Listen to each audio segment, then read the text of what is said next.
విక్రమ్ టీవీకి సబ్స్క్రైబ్ చేయండి. Subscribe to Vikram TV. Subscribe to Vikram TV. Subscribe to Vikram TV. Subscribe to Vikram TV. Please like, share and subscribe to Vikram TV. నమస్తే, welcome to Vikram TV. నేను మీ అక్షయ్. మనతో పాటు Congress party fire brand TPCC general secretary doctor Charan Kaushik Yadav గారు మనతో పాటు ఉన్నారు. తెలంగాణ రాజకీయాల్లో ప్రస్తుతం జరుగుతున్నటువంటి పరిణామాలపైన, రాజకీయ అంశాలపైన, రాబో రోజుల్లో కాంగ్రెస్ పార్టీ తీసుకుపోయే నిర్ణయాలపైన వారితో మరిన్ని విషయాలు చర్చిద్దాం. నమస్తే అన్న. నమస్తే అన్న. బాగున్నారా అన్న? అంతా బాగానే.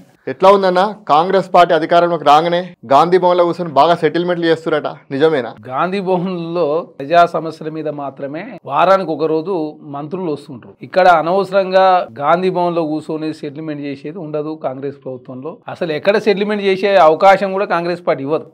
అట్లాంటిది ఏముండదు. అనవసరంగా ప్రతిపక్షాలు అర్థం పర్థం లేని ఆరోపణలు, కాంగ్రెస్ ప్రభుత్వాన్ని బదనాం చేసే ప్రయత్నం, ప్రజల్లో పల్సన చేసే ప్రయత్నమే తప్ప కాంగ్రెస్ ప్రభుత్వం అంటే ప్రజారంజక పాలన అందించాలా. ప్రగతి భవన్ ప్లేస్లో అక్కడ ప్రజాభవన్ ఏర్పాటు చేసి వారానికి 2 రోజులు అంటే మంగళవారం, శుక్రవారం చిన్నారెడ్డి గారి నేతృత్వంలో అక్కడ ప్రజావాణి జరుగుతూ ఉంది. ఒకరోజు మహేష్ కుమార్ గౌడ్ గారి నేతృత్వంలో గాంధీ భవన్లో కూడా వారానికి ఒక మంత్రి వస్తూ సమస్యలు పరిష్కరించే దానిలో కాంగ్రెస్ ప్రభుత్వం ముందుకు పోతుంది. ఒక మామూలు చరణ్ కౌశిక్ యాదవ్, ఒక ఓయూ జేఏసీ నాయకుడు ఉన్నటువంటి చరణ్ కౌశిక్ యాదవ్ ఇవాళ TPC general secretary, CM Revanth రెడ్డికి ఎందుకు అంత దగ్గర మనిషి అయిపోయాడు? అంటే మేము తెలంగాణ ఉద్యమంలో అంటే 2006 నుంచి తెలంగాణ రాజకీయాల్లో క్రియాశీలంగా పనిచేస్తా ఉన్నాం. అదే కాకుండా ఆనాడు ఎన్ఎస్ఐ 2006 అంటే ఎన్ఎస్ఐ తర్వాత 2009లో కాంగ్రెస్ ప్రభుత్వం అధికారంలోకి వచ్చినప్పటికీ కూడా నవంబర్ 9 తెలంగాణ రాష్ట్రంలో తెలంగాణ ఉద్యమం సెకండ్ మలివిడత తెలంగాణ ఉద్యమంలో మేము క్రియాశీలకంగా పనిచేసాం. ఎందుకంటే సౌత్ తెలంగాణలో ప్రధానంగా విద్యార్థి జేఏసీ పాదయాత్ర 2 బృందాలుగా ఏర్పడి, ఒకటి ఉత్తర తెలంగాణ, ఒకటి దక్షిణ తెలంగాణ పాదయాత్ర వహించే దాంట్లో మేము కీలకంగా పనిచేసినాం. ఆనాడు కాంగ్రెస్ ప్రభుత్వం అధికారంలో ఉండి కూడా తెలంగాణ రాష్ట్రం కావాలని చెప్పేసి పోరాటం చేసిన దాంట్లో మేము ఒకరం కాబట్టి ఆనాడు గుర్తించినటువంటి బొత్స సత్యనారాయణ గారు ఆంధ్రప్రదేశ్ కాంగ్రెస్ కమిటీ జాయింట్ సెక్రటరీగా, ఆ తర్వాత ఆంధ్రప్రదేశ్ కాంగ్రెస్ కమిటీ సెక్రటరీగా, ఆ తదనంతరం తెలంగాణ రాష్ట్రం ఏర్పడిన తర్వాత పొన్నాల లక్ష్మయ్య గారు తెలంగాణ స్పోక్స్ పర్సన్గా, ఆ తర్వాత వచ్చినటువంటి ఉత్తమ్ కుమార్ రెడ్డి గారు సెక్రటరీగా స్పోక్స్ పర్సన్గా, ఆ తర్వాత వచ్చిన రేవంత్ రెడ్డి గారు నన్ను కాంగ్రెస్ పార్టీ జనరల్ సెక్రటరీగా నియమించడం. అదే కాకుండా రేవంత్ రెడ్డి గారు కొడంగల్లో ఓడిపోయిన తర్వాత మా మల్కాయి పార్లమెంటు, మాది ఉప్పల్ నియోజకవర్గం అయితే మల్కాయి పార్లమెంటు పరిధిలోకి వస్తే వారికి ఓటర్గా మేము ఉండడం. అదే కాకుండా రేవంత్ అన్న అప్పటికే వర్కింగ్ ప్రెసిడెంట్ ఉన్నాడు, మా పార్లమెంట్లో ఉన్నాడు కాబట్టి వారితోటి 2017 నుంచి మొదలు పెడితే ఇప్పటివరకు రేవంత్ రెడ్డి గారితో ఉన్నాం. కాబట్టి దానిలో భాగంగా రేవంత్ రెడ్డి గారు పీసీ ప్రెసిడెంట్ ఉన్నప్పుడు, వర్కింగ్ ప్రెసిడెంట్ ఉన్నప్పుడు, ఎమ్మెల్యే ఓడిపోయినప్పుడు, మళ్ళీ ఎంపీ గెలిచినప్పుడు, అదే కాకుండా లోకల్ బాడీ ఎలక్షన్స్, మున్సిపాలిటీ ఎలక్షన్లో ఘోర పరాభవం 48 కార్పొరేటర్లు పోటీ చేస్తే 2 కార్పొరేటర్ గెలిచిన సందర్భం. అదే కాకుండా దుబ్బాక్ ఎలక్షన్ కావచ్చు, మునుగోడు ఎలక్షన్ కావచ్చు, హుజరాబాద్ ఎలక్షన్ కావచ్చు, అంటే కష్టాల్లో ఉన్నాం, నష్టాల్లో ఉన్నాం, అన్ని రకాలుగా ఉన్నాం. కాబట్టి రేవంత్ రెడ్డి గారితో మాకు సాన్నిహిత్యం చాలా సుదీర్ఘ కాలం నుంచి ఉంది. కాబట్టి రేవంత్ అన్న ఆ రోజు అన్ననే ఈ రోజు కూడా అనండి. రేవంత్ రెడ్డి గారు పీసీసీ అధ్యక్షుడు కావాలని చెప్పేసి గట్టిగా కోరుకున్న వాళ్ళలో చరణ్ కౌశిక్ యాదవ్ ఇవాళ పీసీసీ అధ్యక్షుడు కాస్త సీఎం అయ్యిండు. ఎట్లా అనిపిస్తుంది మీకు? రేవంత్ అన్న మేము మొదటి నుంచి అంటే 2017 కాంగ్రెస్ పార్టీలోకి ఆహ్వానించే కమిటీలో నేను ఆనాడు ఉత్తమ్ కుమార్ రెడ్డి గారు, డాక్టర్ మల్రోయ్ గారు, కౌశిక్ రెడ్డి, ఆడమ్ సంతోష్తో పాటు నేను కూడా 5వ మెంబర్. ఆనాడు ఏ విధంగానైతే కాంగ్రెస్ పార్టీకి వచ్చేటప్పుడు ఆహ్వానించినామో ఆ రోజు ఎట్టుండో ఈ రోజు ముఖ్యమంత్రి అయినా, మధ్యలో వర్కింగ్ ప్రెసిడెంట్ ఉన్నప్పుడు కావచ్చు, ఎమ్మెల్యే ఓడిపోయినప్పుడు కావచ్చు, మళ్ళీ ఎంపీ గెలిచినప్పుడు కావచ్చు, తర్వాత పీసీ ప్రెసిడెంట్గా ఉన్నప్పుడు కావచ్చు, తర్వాత ముఖ్యమంత్రి అయిన సందర్భం ఎక్కడ కూడా మార్పు లేదు. ఒకే విధంగా ప్రజా సమస్యలు పరిష్కరించాలా, ప్రజలకు ఇచ్చినటువంటి హామీలను నెరవేర్చే దానిలో భాగంగానే రేవంత్ రెడ్డి గారు అనునిత్యం పనిచేస్తూ రోజుకు 18 గంటలు కూడా విరామం లేకుండా పనిచేస్తూ ఉన్నారు. కాబట్టి రేవంత్ రెడ్డి గారు విరామం లేకుండా పనిచేస్తున్నప్పుడు మేము కూడా కాంగ్రెస్ ప్రభుత్వం అధికారంలో ఉన్నప్పుడు కూడా మేము కూడా మా వంతు బాధ్యతగా మేము కూడా పనిచేస్తూనే ముందుకు పోతా ఉన్నాం.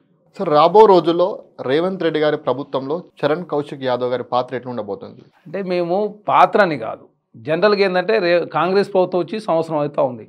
సంవత్సరం అయినా కూడా రోజు మేము మా వంతుగా మేము చేసేది ఏది ఉంటే కూడా అది మీడియా కావచ్చు, సోషల్ మీడియా కావచ్చు, డిబేట్స్ కావచ్చు, లేకపోతే ప్రెస్ మీట్ సమావేశాలు కావచ్చు, అన్నీ కూడా ప్రభుత్వం చేసే మంచి కార్యక్రమాలన్నీ కూడా ప్రజల్లోకి తీసుకుపోయే ప్రయత్నంలో భాగంగా అనునిత్యం రోజు దాదాపు రోజుకు 15-14 గంటలు కష్టపడుతూ రోజు పార్టీ కార్యక్రమాలను ప్రజలకు తీసుకొచ్చే ప్రయత్నంలో ముందుకు పోతా ఉన్నాం. ఖచ్చితంగా ప్రభుత్వంలో ఎందుకంటే సదుద్దేశంతో ముందుకు పోయే ప్రయత్నంలో భాగంగా రేవంత్ అని చాలామందిని అంటే రాజ్యసభ వసదారాదు అనుకున్నటువంటి అనిల్ కుమార్ యాదవ్ రాజ్యసభ సభ్యులేరు, బల్మూరు వెంకట్కి అవకాశం ఇచ్చిండు, మహేష్ అన్న టికెట్ రాకపోతే మళ్ళీ ఎమ్మెల్సీ ఇచ్చి మళ్ళీ పీసీ ప్రింట్ అన్న సందర్భం కాబట్టి పార్టీ అవసరాలు చూసి ఒక్కొక్కరికి ఒక అవకాశం వస్తుంది. ఖచ్చితంగా దాన్ని బట్టి నడుచుకోవాల్సిన అవసరం ఉంటుంది. పిసిసి అధ్యక్షుడిగా మహేష్ కుమార్ గౌడ్ గారి పనితీరు ఎట్లా ఉన్నది? మహేష్ కుమార్ గౌడ్ గారు చాలా సుదీర్ఘ కాలం పాటు వారికి అనుభవం ఉన్నది. ఎందుకంటే 1980 ఆ ప్రాంతంలో ఉండే 90కి ముందే వారు ఎన్ఎస్ఏ రాష్ట్ర అధ్యక్షుడిగా, తర్వాత అప్పుడు చిన్న వయసులోనే టికెట్ వచ్చింది.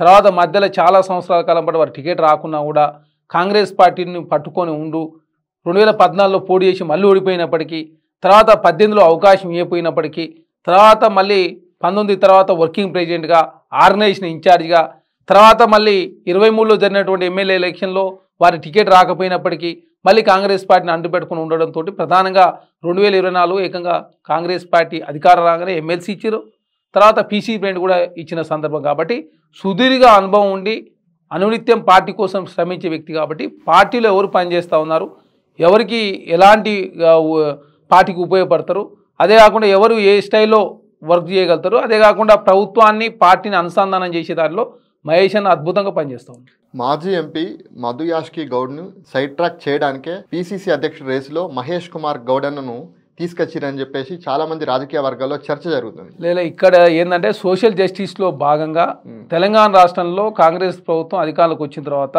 ముఖ్యమంత్రిగా ఓసీ సామాజిక వర్గానికి సంబంధించిన రేవంత్ రెడ్డి గారు ఉంటే, డిప్యూటీ సీఎంగా ఎస్సీ సామాజిక వర్గానికి చెందిన బట్టి విక్రమార్క గారు, తర్వాత ఇక్కడ బీసీలకు నెక్స్ట్ అంటే బీసీలను కూడా ఆ స్థాయిలో ఒక పోస్ట్ ఇస్తే బాగుంటుందని చెప్పేసి ఆలోచన చేసినప్పుడు పీసీసీ ప్రెసిడెంట్ కాంగ్రెస్ పార్టీ ఇస్తే బాగుంటుందని చెప్పేసి ఆలోచించినప్పుడు మహేష్ కుమార్ గౌడ్ గారితో పాటు మధుయాష్ గౌడ్ గారు అడిగారు, అంజన్ కుమార్ యాదవ్ గారు అడిగారు, బీసీలు అడిగారు. అడిగినప్పుడు పార్టీ ఒక సదుద్దేశంతో మహేష్ కుమార్ గౌడ్ గారిని పీసీ ప్రెసిడెంట్ చేసింది.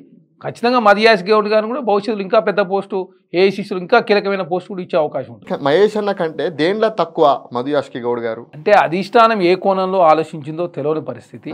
ఇక్కడ మధుయాష్ గౌడ్ గారు ఎమ్మెల్యేగా పోటీ చేశారు, తర్వాత ఎమ్మెల్యే పోటీ చేసి ఓడిపోయిన సందర్భం, అక్కడ మహేష్ కుమార్ గౌడ్ గారికి టికెట్ ఇవ్వలేదు కాబట్టి ఎమ్మెల్సీ వచ్చిన సందర్భం, తర్వాత వీరు ఆర్గనైజేషన్లో ఆల్రెడీ ఉన్నారు కాబట్టి వర్కింగ్ ప్రెసిడెంట్ ఉన్నారు కదా అని చెప్పేసి పీసీ ప్రెసిడెంట్గా ఏమైనా చేసిరా, లేకపోతే మదన్న ఆల్రెడీ జాతీయ స్థాయిలో బాగా అనుభవం ఉన్నది, అంతర్జాతీయ స్థాయిలో కూడా మంచి అనుభవం ఉన్నది కాబట్టి వారి సేవలను ఎక్కడ ఉపయోగించుకోవాలనే ఆలోచనతోటి అట్లా ఏమైనా ఏఐసీసీ ఆలోచించినట్టు కనపడతా ఉంది. లేదు, సీఎం రేవంత్ రెడ్డి గారికి మధుయాష్కి గౌడ్ గారికి మధ్య విభేదాలు ఉన్నాయి.